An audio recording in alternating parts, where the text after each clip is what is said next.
Short conversation with SWARUUNIAN around 2019. All of our ships have this ability to camouflage themselves. I know that few will believe what I'm about to say, but it doesn't matter. Many flying aircraft are not aircraft. They are ships projecting themselves as aircraft, as camouflage, transponder and all. At first glance, it sounds like an airplane. They also have turbines. It looks like an airplane. And the transponder tells the tower that it is an airplane with a flight code, flight plan, aircraft type, registration, etc. But in reality, it is a ship with a completely different shape than an airplane. This drives NORAD, among others, crazy.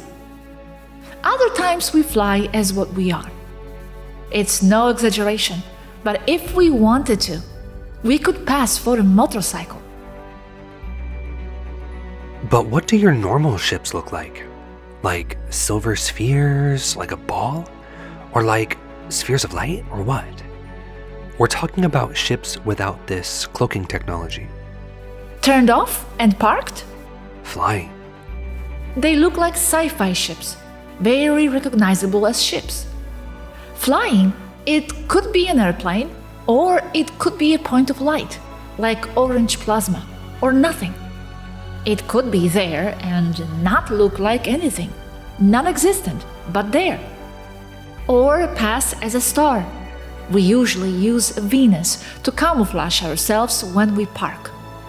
Higher up, they look like what they tell you they are, satellites seen on a dark, cloudless night.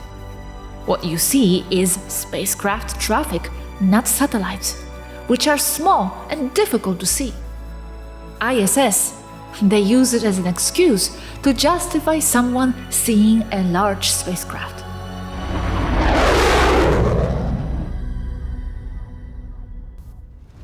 Another chat with Athena Svaru, around 2023.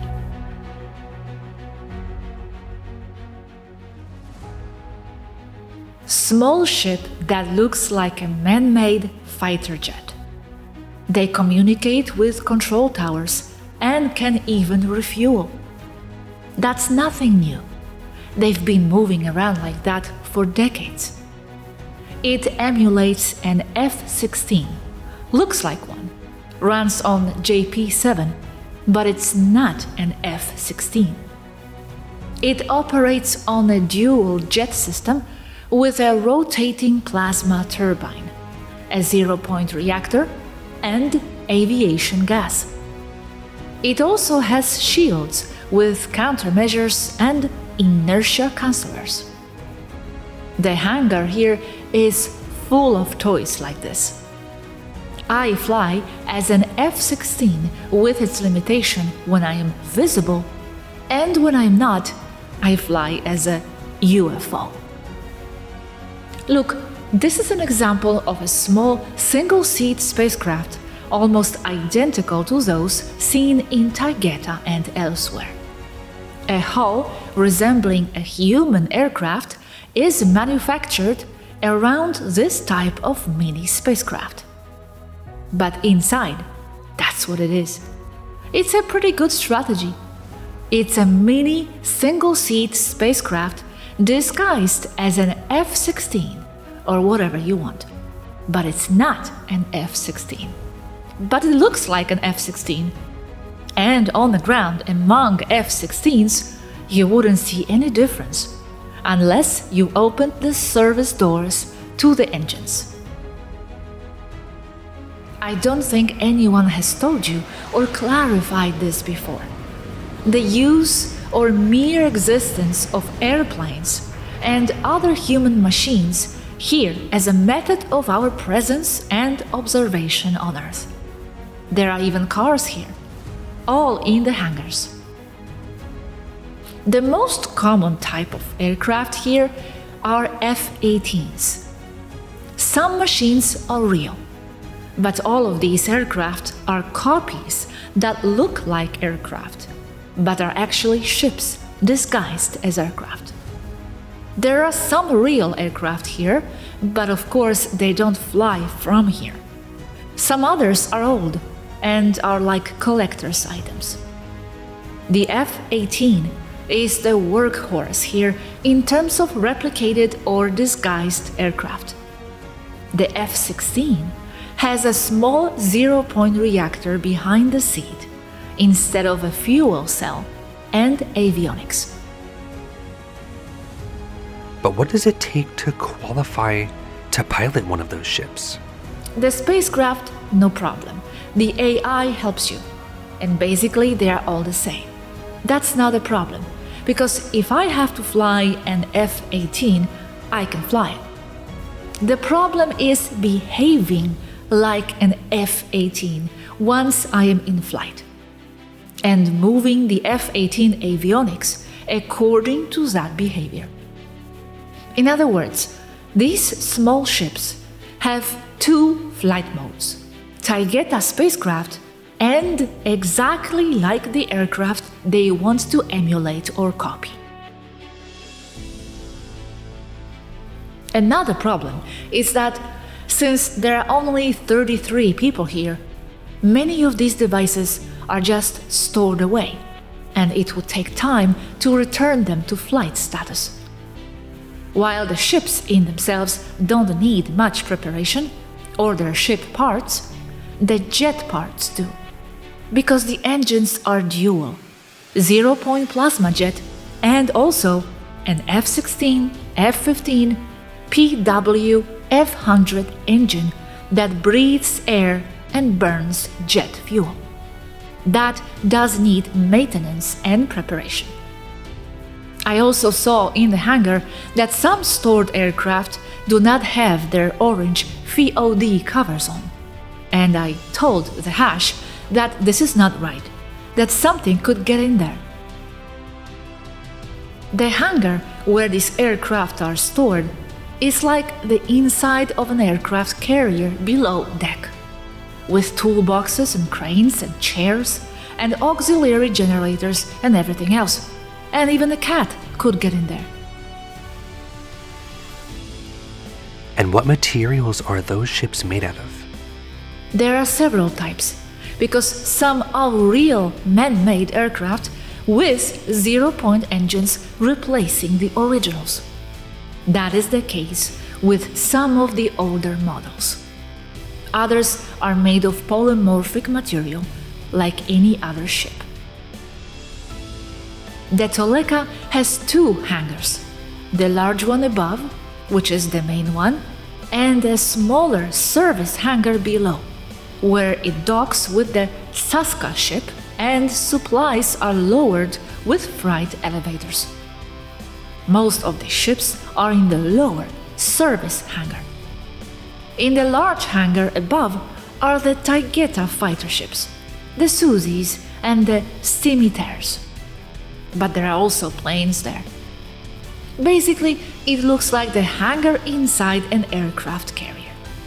Planes are chained to the floor at special anchor points below, almost touching each other, and with their wings folded when possible. But very few people go there. That's what it looks like.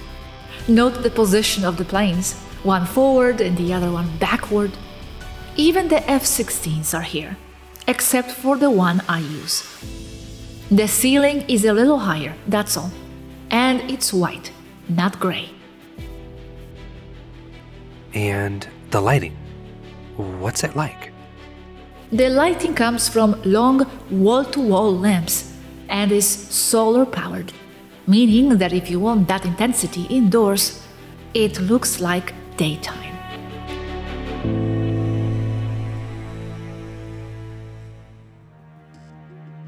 Another chat.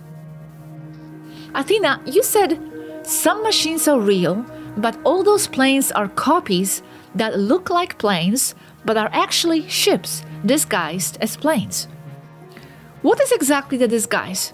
Do you mean that inside they have ET technology, but from the outside they look human? Or are you referring to some magical technology that makes your ships look like human ones in perception only. There are two systems among many. One is flying a Taygeta fighter ship, such as a scimitar or a Suzy, which then uses IFF technology and air identification systems to pass for a human airplane without actually being one. That is one system. The other system is a mini Taygeta ship that is made in the shape of a human airplane and also has the same IFF identification systems as a larger scimitar or Suzy ship. It depends on what you want to do.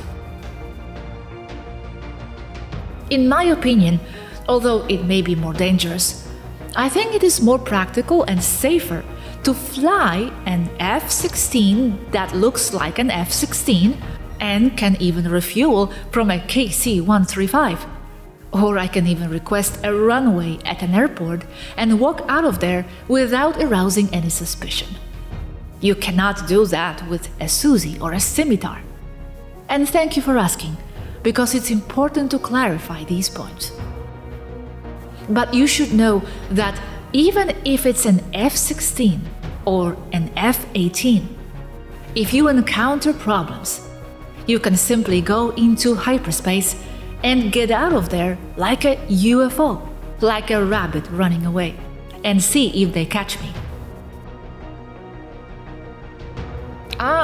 So not in the sense of being a magical disguise for the eye, as in that the ET ship is there in all its glory, but it disguises itself from our view, not just as IFF, to be a commercial jet or something. That's incredible because it greatly expands the search for UFOs. At this point, we no longer know what any aircraft we see above that looks normal is. We also have that, yes. The system is part of the spacecraft hunting tactics of various races. For example, it flies in static hyperspace mode, or in this case, with frequency-controlled electromagnetic invisibility, where, while invisible, it can project the ship or more ships like yours next to it as distractions against the enemy. But you can actually project a larger fighter ship like a Suzy and pretend to be a duckling in flight. But sometimes they leave magnetic signals because of the great power they carry. And another advantage of an F-16 or F-18 or F-whatever aircraft is this. The cabal already knows about or already has anomaly detection systems that can reveal the presence of an extraterrestrial fighter craft. They will not detect the craft itself, but they will detect the trail it leaves behind, the disturbance in the atmosphere. But they cannot detect ships like these that look like human aircraft, even if they tried, because they also fly in normal jet mode, that is low. I am flying an F-16 burning jet fuel with its original Pratt & Whitney F-100 engine. So it's just an aircraft that blends in with the other aircraft, and that's it. They don't detect me, because there is nothing unusual there. And in World War II, did you use the same tricks with ships as the airplanes of that era? Yes, this is not new. It has been used for decades. Nothing I am telling you is new. In fact, Salvador Freixedo mentions it in one of his books, which I am about to purchase in print. It is in Viera, and our next ship going there will bring it here, and I can copy paragraphs for you. So, if this technology exists, why do so many races allow themselves to be seen with their ships and everything all over the sky? Why not do what you say? Or does that mean they want to be seen? Because either they are not interested, or they do not adopt it, or they want to be seen.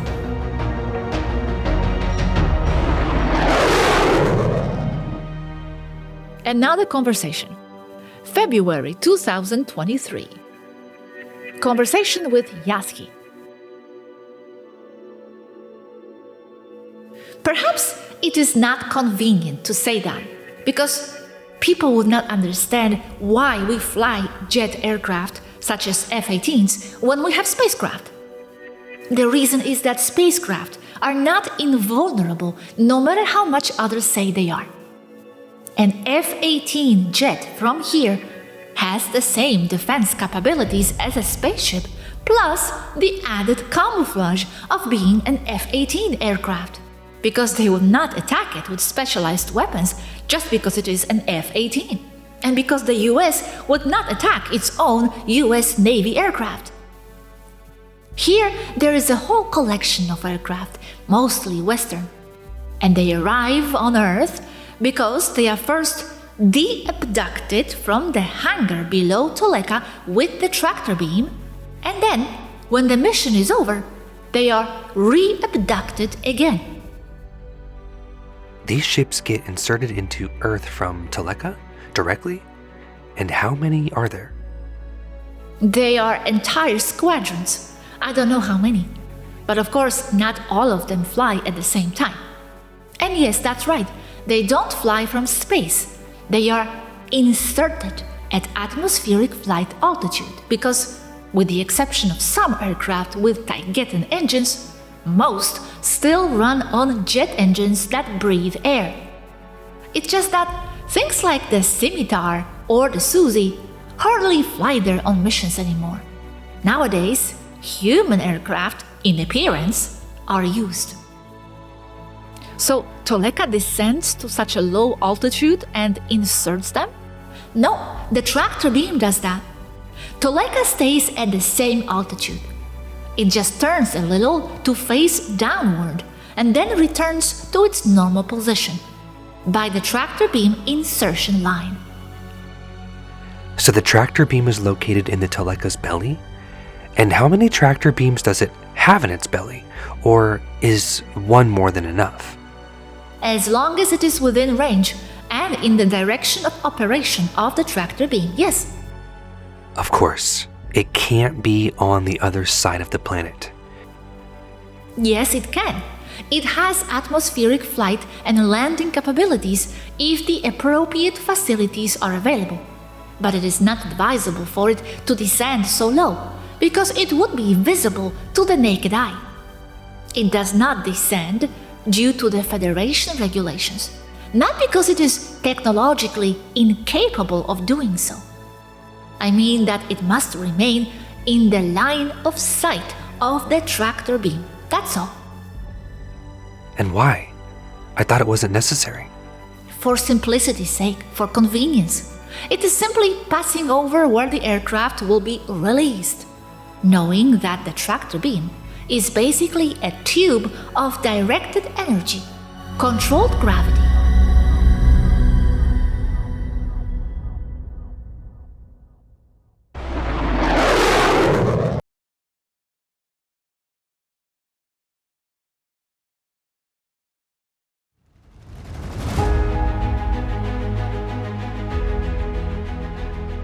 Conversation with Anneka of Temmer with ex-contactees. A couple of years ago, they stopped a needle-nosed ship carrying humans. It was for trafficking and cargo in general. Since regressives can't leave by ship, they use portals. Their needle-nosed ship only transported the cargo to the portal without passing through it. These ships travel underwater like submarines. And is the portal in some underwater dump? Yes, it's in Dam, precisely, right next to the continental shelf of Yemen. It's an entrance like the one to Area 51, but not as long. The entrance to Area 51 by sea is in Santa Monica Bay, just outside Los Angeles. I'll show you some images of a CGI ship. It's a spaceship. Like all of them, they can also travel underwater. They hide underwater so that the Federation doesn't detect them. It helps, but they can still be seen. Draconian ship, real image. These are reptilian fighter-type ships, old obsolete models, but still in operation. Why the shapes? I don't know. Their mentality is reflected there. They must have some logic. According to a German we follow closely, it is that ship but hidden. That's true. Many ships hide by pretending to be a cloud. Another real image. This is a state-of-the-art reptilian spacecraft. Of a Draco spacecraft, not Alpha Draco, but similar, being escorted by 4 F-16 from the Turkish Air Force. I warn you, ships do hide among the clouds, or by being clouds. That lenticular cloud thing has never made sense to me, understanding the maneuvers and tricks of ships. These kinds of cloud formations do exist and are just clouds, but others are not. This one smells like a ship to me. Yes, these clouds appear a lot over Mount Shasta or Popocatépetl. Coincidentally, places with a lot of UFO activity. Clouds like this are formed by air currents passing over an object such as a mountain and creating turbulence. But this also happens when air passes and condenses as it passes around the hull of a ship in invisibility mode. Many things can give away a spacecraft. The atmosphere itself gives them away. It could be because it overheats to plasma and starts to glow, giving away the spacecraft, or because the water in the atmosphere condenses as it passes abruptly through a large object suspended in the air, such as a spacecraft.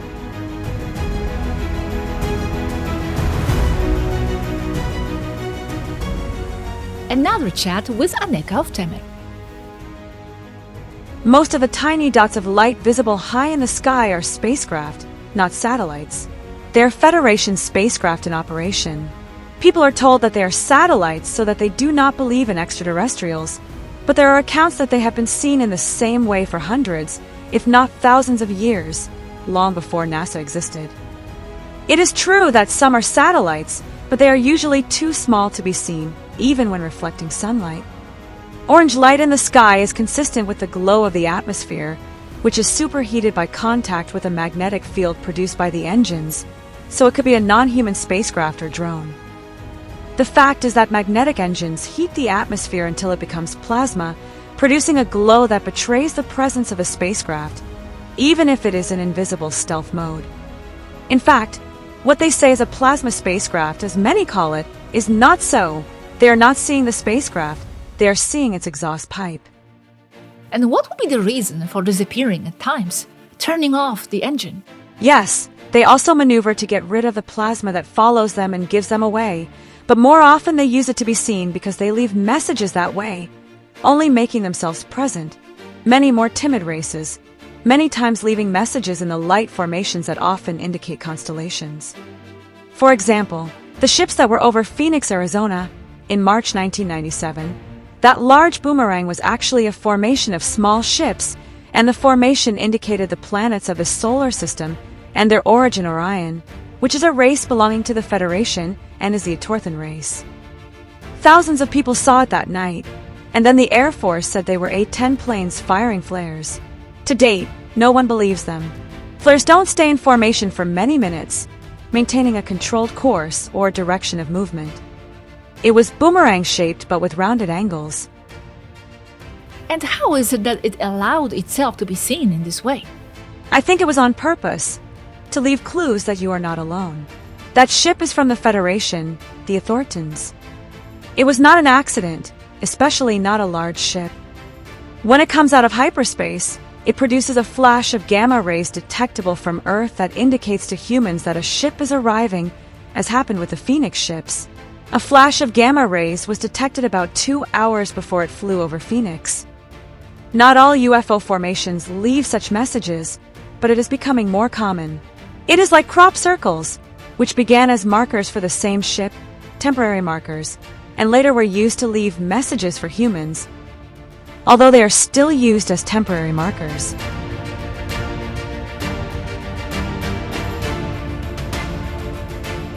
If today's subject was of interest to you, please visit our 2 playlists.